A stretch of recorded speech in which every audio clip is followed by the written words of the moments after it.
إن الحمد لله نحمده ونستعينه ونستغفره ونعوذ بالله من شرور أنفسنا ومن سيئات أعمالنا. من يهده الله فلا مضل له ومن يضلل فلا هادي له. أشهد أن لا إله إلا الله وحده لا شريك له وأشهد أن محمدا عبده ورسوله.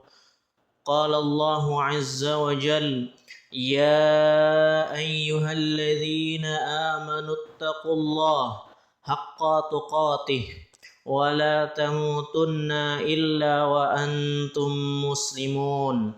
يا أيها الناس اتقوا ربكم الذي خلقكم من نفس واحدة وخلق منها زوجها وبث منهما رجالا كثيرا ونساء.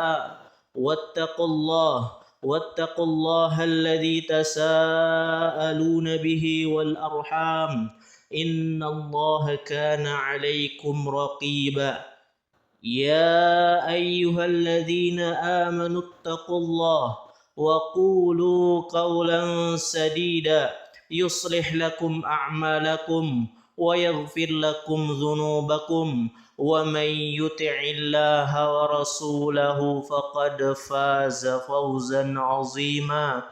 أما بعد فإن أصدق الحديث كلام الله وخير الهدي هدي محمد صلى الله عليه وعلى آله وسلم وشر الأمور محدثاتها وكل محدثة بدعة وكل بدعة ضلالة وكل ضلالة في النار. Para jamaah kaum muslimin yang dirahmati oleh Allah Azza wa Jalla. Allah Subhanahu wa taala menjadikan kita hidup di dunia sebelum kehidupan akhirat untuk menguji siapa yang bersungguh-sungguh melangkahkan kakinya menuju surganya dan siapa yang tidak bersungguh-sungguh untuk mencari keridhaan Allah Subhanahu wa taala.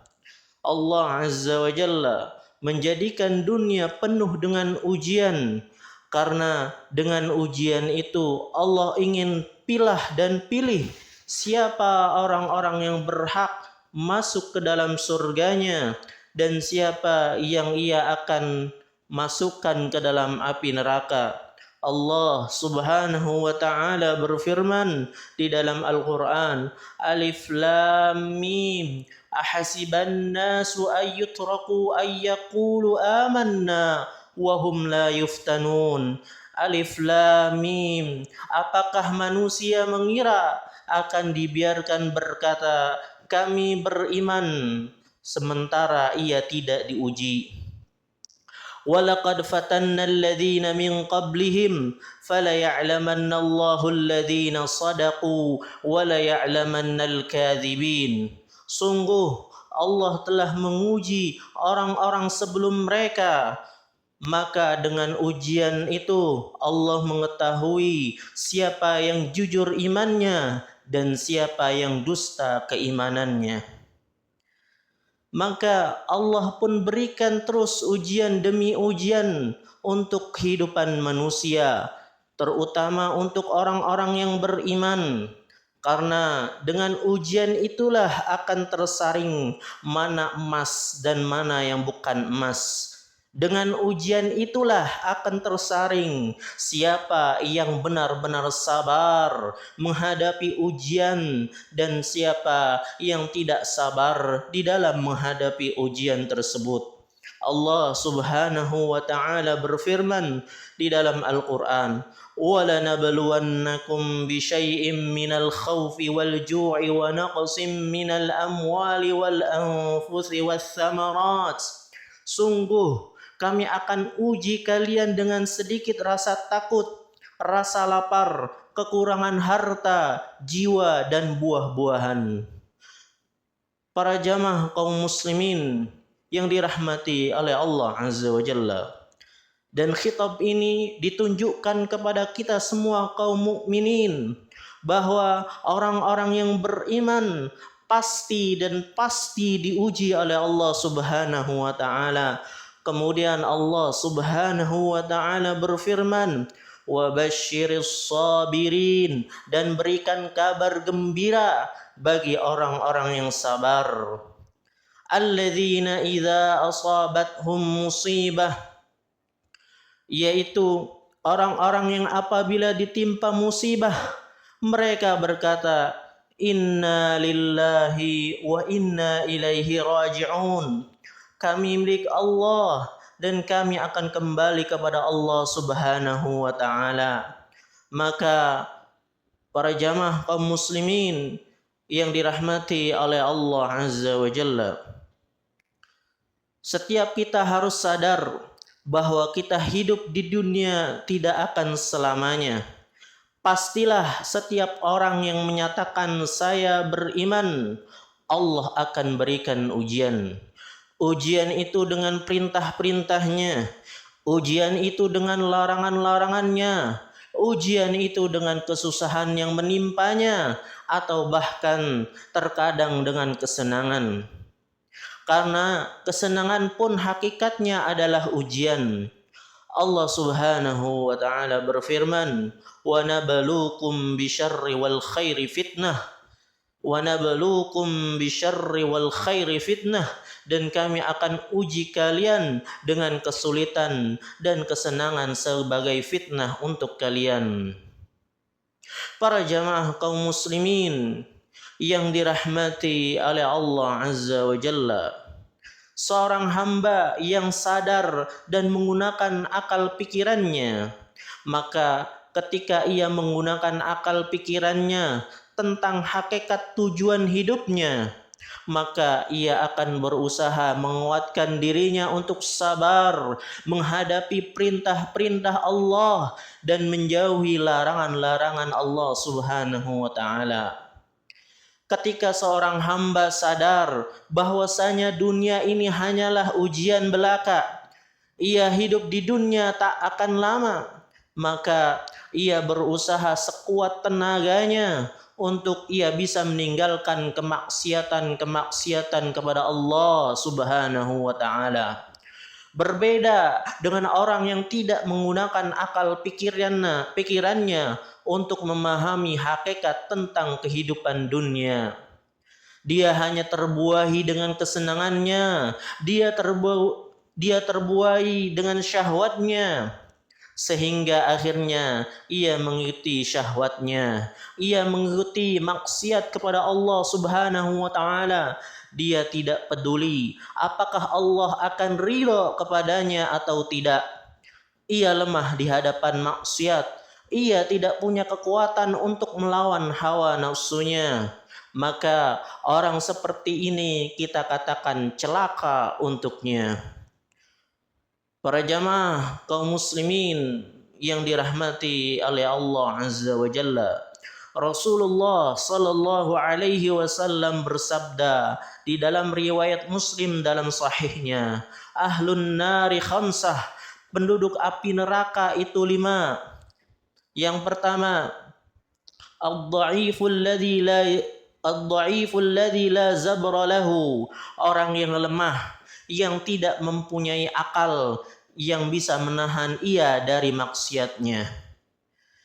Kata para ulama, artinya apa? Artinya ia tidak menggunakan akal pikirannya untuk mengetahui tentang buruknya maksiat, untuk menyadari bahwasanya maksiat itu akan menjerumuskan ia ke dalam api neraka, untuk memahami dan menyadari bahwasanya maksiat itu hanya akan menimbulkan kesialan di dalam hidupnya, namun akalnya ia tidak gunakan. Ia lebih terkalahkan oleh syahwatnya. Maka Rasulullah sallallahu alaihi wasallam mengatakan bahwa dia penduduk api neraka. Na'udzubillahi min zalik. Para jamaah kaum muslimin yang dirahmati oleh Allah Azza wa Jalla, kewajiban kita adalah untuk untuk senantiasa sadar dan terus menyadari tentang mengapa Allah memberikan kepada kita perintah dan larangan. Karena semuanya itu untuk kemaslahatan kita di dunia ini. Tidak mungkin manusia dibiarkan oleh Allah seperti binatang ternak yang hidupnya hanya bersenang-senang dan mengikuti syahwat. Tidak mungkin Allah samakan mereka dengan hal tersebut. Oleh karena itulah Allah jadikan Nabi Adam alaihissalam lebih tinggi derajatnya daripada malaikat.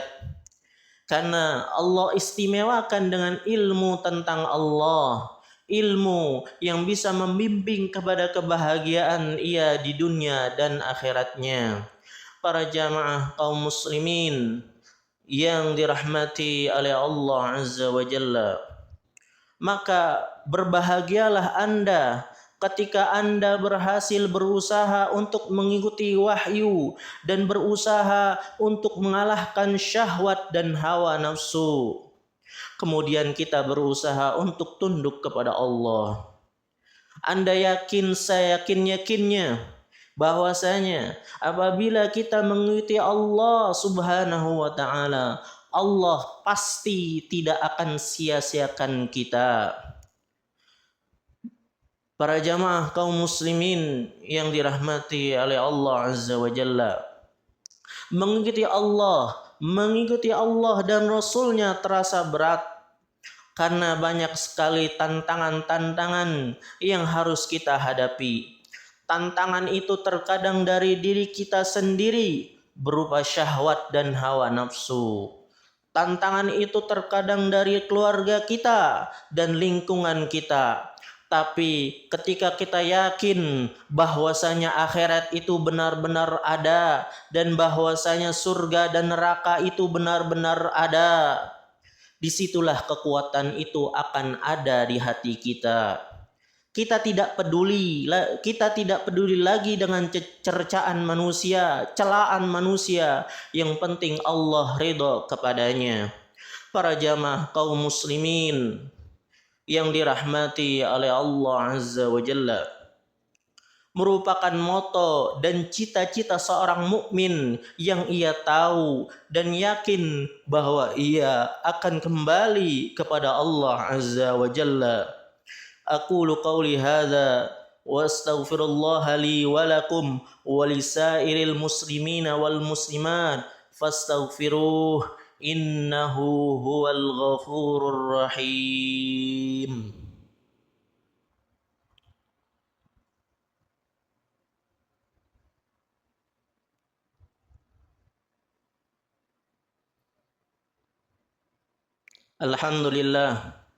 Alhamdulillahilladzi arsala rasulahu bil huda wa dinil haq liyudhhirahu 'alad dini kullih wa kafa billahi shahida.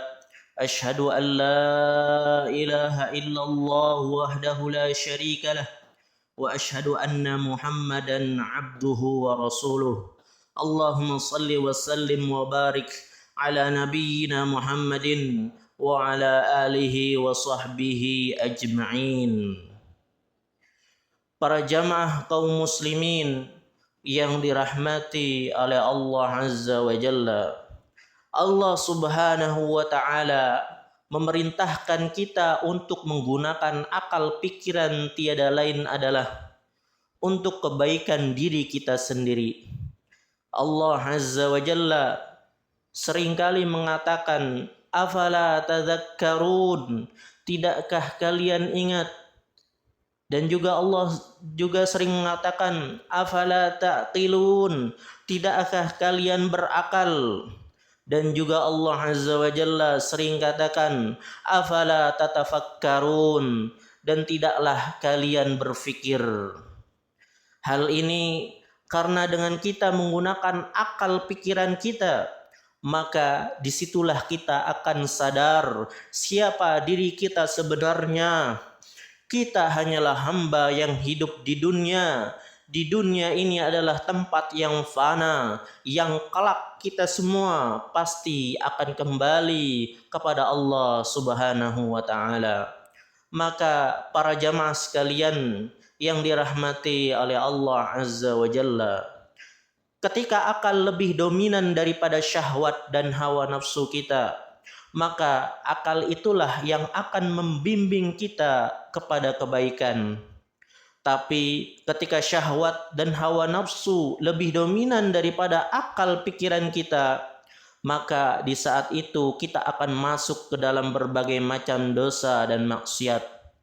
Para jamaah sekalian yang dirahmati oleh Allah Subhanahu wa taala, Allah memberikan kepada kita akal. Janganlah kita sia-siakan. Dan makanan akal itu tiada lain adalah ilmu yang berasal dari Al-Qur'an dan hadis-hadis Nabi sallallahu alaihi wasallam. Demikianlah khutbah yang singkat ini, mudah-mudahan dapat dipahami dan diamalkan di dalam kehidupan sehari-hari.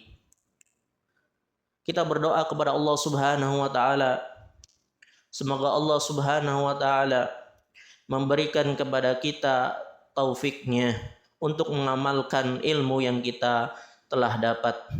Allahumma salli ala Muhammad wa ala ali Muhammad kama sallaita ala Ibrahim wa ala ali Ibrahim innaka Hamidum Majid, wa barik ala Muhammad wa ala ali Muhammad kama barakta ala Ibrahim wa ala ali Ibrahim innaka Hamidum Majid. Allahumma ighfir lil muslimina wal muslimat wal mu'minina wal mu'minat al ahya'i minhum wal amwat innaka sami'un qaribun mujibud da'wat ya qadiyal hajat. Allahumma ya muqallibal qulub sabbit qulubana ala dinik. Allahumma ya muqallibal qulub sabbit qulubana ala ta'atik. Allahumma ati nufusana taqwaha wa zakkiha anta khairu man zakkaha anta waliyuha wa maulaha. Rabbana atina fid dunya hasanah wa fil akhirati hasanah wa qina azaban nar. Ibadallah, innallaha ya'muru bil 'adli wal ihsan wa ita'i dzil qurba wa yanha 'anil fahsya'i wal munkari wal baghi ya'idzukum la'allakum tadhakkarun. Wadhkurullaha al-'azima yadhkurkum washkuruhu 'ala ni'amihi yazidkum wa la dzikrullahi akbar. Aqimus shalah.